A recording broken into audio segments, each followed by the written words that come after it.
हाँ तो स्टूडेंट्स, इलेक्ट्रोस्टैट के एपिसोड नंबर 24 में हम लोग देखेंगे किसी बिंदुवत आवेश के कारण किसी बिंदु पर विद्युत विभव का व्यंजक। एक पॉइंट चार्ज के कारण किसी पॉइंट पर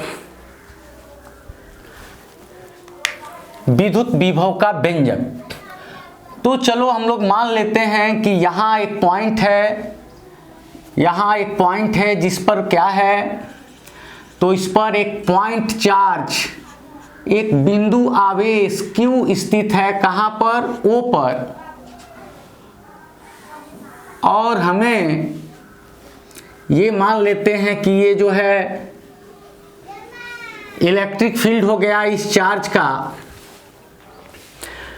तो ये जो कोई पॉइंट चार्ज है प्लस Q, इसके कारण इस चार्ज से R दूरी पर, इस चार्ज से R दूरी पर स्थित किसी पॉइंट P पर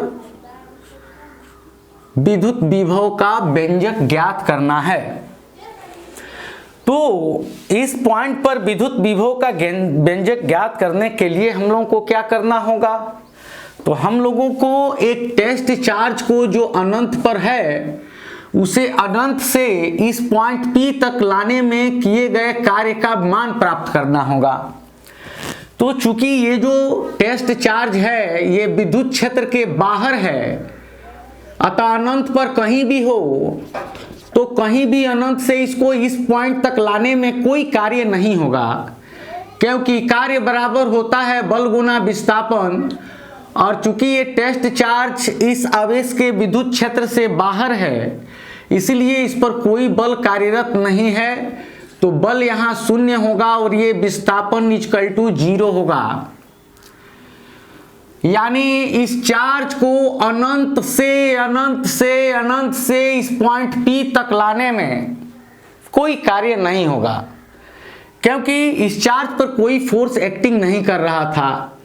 और जैसे ही यह विद्युत क्षेत्र के अंतिम सीमा पर पहुंचता है, इस पॉइंट चार्ज के कारण इस पर बल लगना शुरू हो जाता है। विकर्षण का बल लगने लगता है, क्योंकि दोनों नेचर में पॉजिटिव चार्ज हैं। अब मान लिए कि हम लोग अब इस चार्ज को लेकर के अब इसको आने लगे और किसी पॉइंट A पर पहुंचे। उस समय इस चार्ज से इसकी दूरी x है। उस समय इस चार्ज से इसकी दूरी कितनी है? x है। तो अनंत से लेकर इस टेस्ट चार्ज को हम लोग पहुंचे यहां पर, और यहां से लेकर के आए इस पॉइंट B तक प्लस Q0। तो यहां से यहां तक लाने में तो कार्य करना पड़ा, हमारे द्वारा कार्य करना पड़ा, क्योंकि ये प्लस चार्ज इस प्लस चार्ज को बाहर भगाना चाहता था। हम लोगों ने बल लगा करके यहाँ A से B तक इसको पहुंचाया है।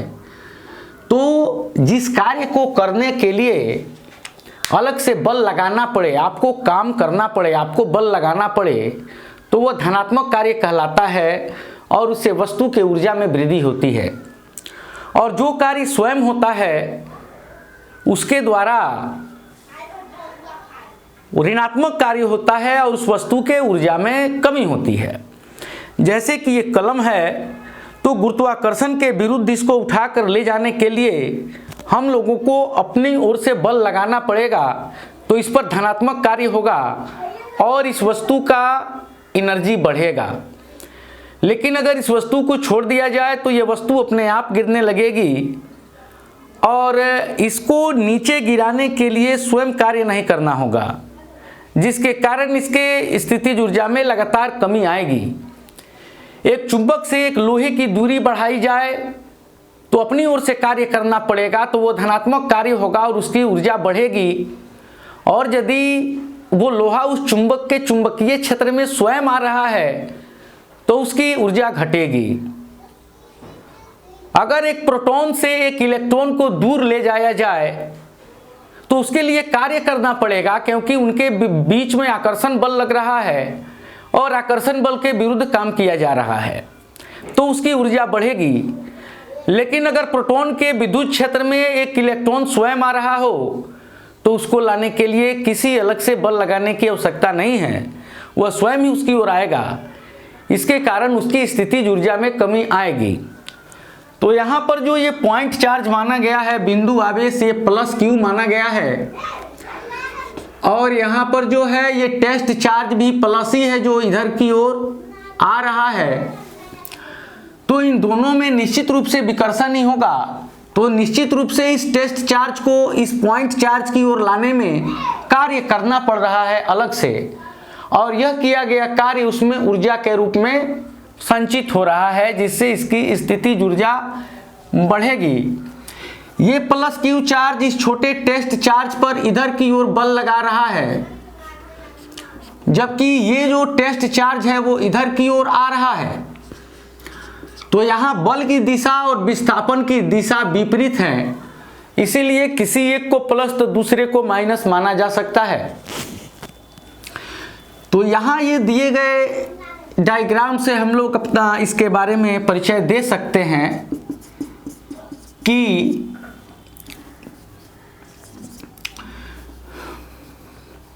माना प्लस क्यू एक पॉइंट चार्ज है, यानी बिंदु आवेश है, जिसके कारण इसके विद्युत क्षेत्र में, जिसके कारण इसके विद्युत क्षेत्र में इससे r दूरी पर स्थित किसी पॉइंट P पर, r दूरी पर स्थित किसी पॉइंट P पर विद्युत क्षेत्र की तीव्रता ज्ञात करनी है। विद्युत क्षेत्र की तीव्रता ज्ञात करनी है। तो माना आवेश को लाने के क्रम में, माना आवेश कौन, तो टेस्ट चार्ज प्लस क्यू को लाने के क्रम में यह किसी समय पॉइंट ए पर है, यह किसी समय पॉइंट ए पर है, जहां पॉइंट चार्ज से इसकी दूरी x है, इसकी दूरी x है।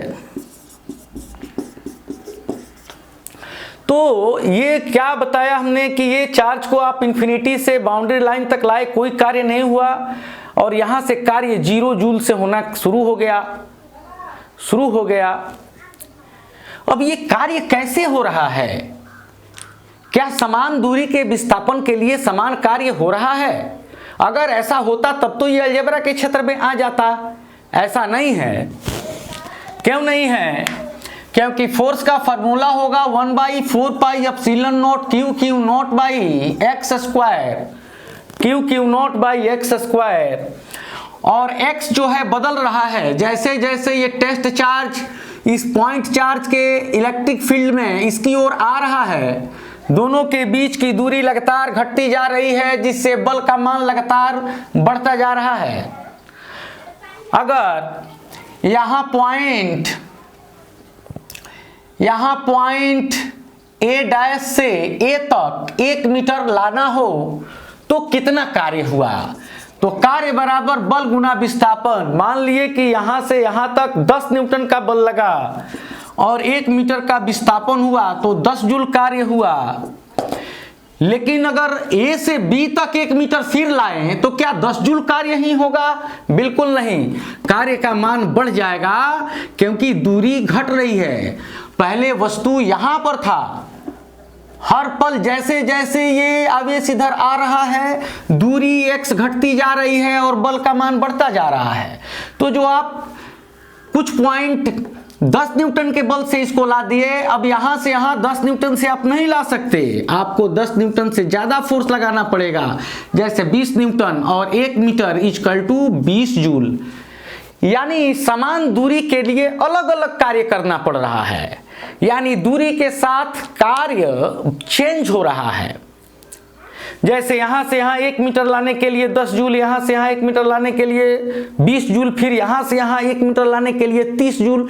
ऐसे समान दूरी के लिए ही अधिक कार्य करना पड़ रहा है। जैसे जैसे आवेश टेस्ट चार्ज जो है पॉइंट चार्ज, वो बिंदु आवेश के पॉइंट चार्ज के करीब आ रहा है। तो ये बातें हम लोगों को समझनी होगी। अगर सामान्य विस्थापन के लिए समान कार्य होता तो वो अलजेब्रा का रेंज पकड़ लेता, लेकिन ये कैलकुलस पे चलेगा। तो ये जो है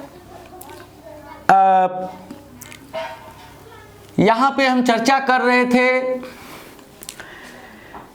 कि किसी समय जो चार्ज को ला रहे हैं, किसी समय वो ए पर है, उस समय उसकी इस पॉइंट से दूरी x है। तो यदि अल्प विस्थापन a से b तक हम छोटा सा विस्थापन dx मान लेते हैं, ये विस्थापन इधर हो रहा है निगेटिव डायरेक्शन में, यहां इसको ऐसे दिखा सकते हैं, x के रूप में भी दिखा सकते हैं, अपोजिट। तो यहां लिख सकते हैं कि यदि dx विस्थापन के लिए dw कार्य करना पड़ता है, तो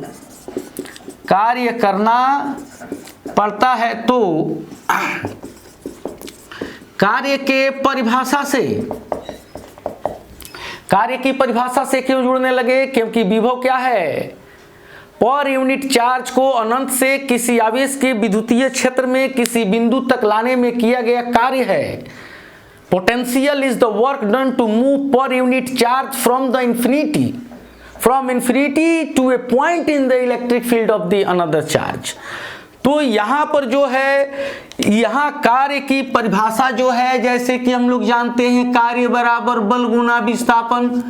तो यहाँ जब विस्थापन छोटा हुआ तो कार्य भी छोटा dw हो गया, लेकिन फोर्स जिस डायरेक्शन में लग रहा है उसके अपोजिट डायरेक्शन में डिस्प्लेसमेंट होने के कारण यहाँ माइनस का साइन आएगा। और dw equal to f, f क्या, किस समय, जब वो x दूरी पर स्थित था। तो 1/4 pi epsilon not q1 q2 by r square. तो यहाँ ये q1 और ये q2 यानी q नॉट बाई यहाँ से यहाँ तक की दूरी क्या होगी, तो x स्क्वायर होगी, और ये dx और ये माइनस का साइन हम लोग लाकर यहाँ आगे लगा देते हैं। अब ये इक्वेशन प्राप्त हुआ dw minus q not by 4 pi epsilon not constant, और x स्क्वायर ऊपर गया तो x का पावर -2dx, x का पावर -2dx। अब यहां देख रहे हैं कि ये dw है और x टू द पावर -2 है। तो इसके लिए हम क्या कर सकते हैं, तो यहां इसका लैंग्वेज दे सकते हैं कि यदि अनंत से पॉइंट चार्ज से r दूरी तक लाने में 0 से w तक कार्य किया जाता है, 0 से w तक कार्य किया जाता है, तो इंटीग्रेटिंग बोथ साइड्स, तो दोनों ओर हम लोगों ने क्या कर दिया, तो समाकलन कर दिया। तो यहाँ समाकलन कर दिया तो ये dw कार्य चेंज हो रहा है 0 से w तक, और ये माइनस साइड लग गया और ये हो गया इंटीग्रेशन x का पावर -2dx इंफिनिटी से r तक, और ये dw का w हो गया और ये हो गया 0 से w तक और -q not by 4 pi epsilon not. और इसका वैल्यू क्या होगा बच्चों, देखो यहाँ दिख रहा है integration of x to the power n dx का क्या होता है, x का पावर n+1 बाई n+1, तो इंटीग्रेशन ऑफ x का पावर -2 dx इसका इंटीग्रेशन यानी इंटीग्रेशन एक्स स्क्वायर एक्स का पावर -2 का इंटीग्रेशन एक्स के रिस्पेक्ट में एक्स का पावर -2, एक जोड़ देंगे जो पावर है -2 + 1, एक्स का power -1 equal to minus x का पावर -1 यानी -1/x। तो ये जो डिफरेंशिएशन हम लोगों को मिला वो मिला -1/x और ये हुआ इन्फिनिटी से r तक। तो तेजी में आप इसका स्क्रीनशॉट लेंगे तेजी में, ताकि एक्सप्रेशन को आगे बढ़ाया जाए। चलिए तो हम लोग अब आगे बढ़ते हैं।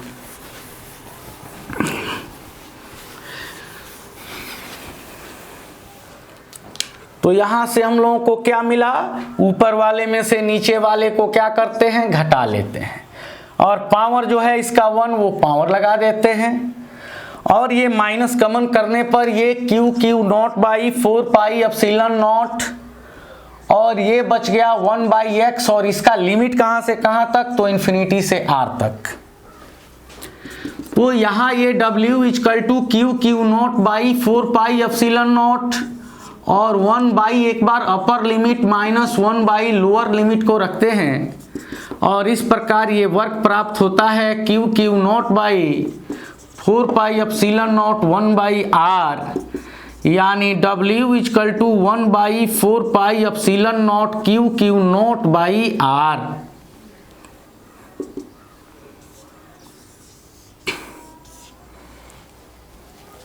तो